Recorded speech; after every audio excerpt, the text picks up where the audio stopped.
Vintage photos of old school lumberjacks who fell giant trees with axes. Before the invention of motorized chainsaws and logging machinery, the hard work of felling trees was done by the lumberjacks using hand tools such as axes and saws.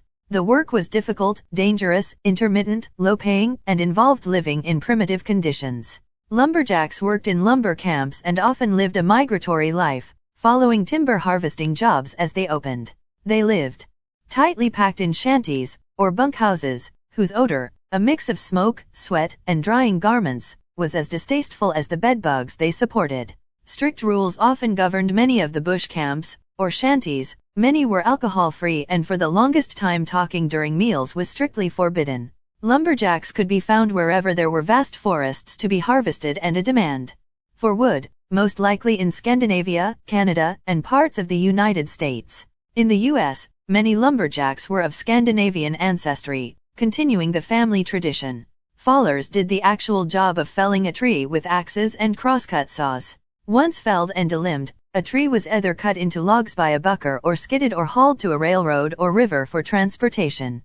Typically, the loggers would stand on a springboard, which was slotted into notches in the tree above the base. Using crosscut saws and axes, the loggers would then work on chopping a wedge into the tree. It was important to judge the direction of the cut for where the tree would fall. The division of labor in lumber camps led to several specialized jobs on logging crews, such as whistle punk, chaser, and high climber. The whistle punk's job was to sound a whistle as a signal to the yarder operator controlling the movement of logs. He also had to act as a safety lookout. A good whistle punk had to be alert and think fast, as others' safety depended on him. The high climber, also known as a tree topper, used iron climbing hooks and rope to ascend a tall tree in the landing area of the logging site, where he would chop off limbs as he climbed, chop off the top of the tree, and finally attach pulleys and rigging to the tree. After that, it could be used as a spar so logs could be skidded into the landing. The choker setters attached steel cables, or chokers, to downed logs so they could be dragged into the landing by the yarder. The chasers removed the chokers once the logs were at the landing. Choker setters and chasers were often entry-level positions on logging crews, with more experienced loggers seeking to move up to more skill-intensive positions such as yarder operator and high climber, or supervisory positions such as hook tender.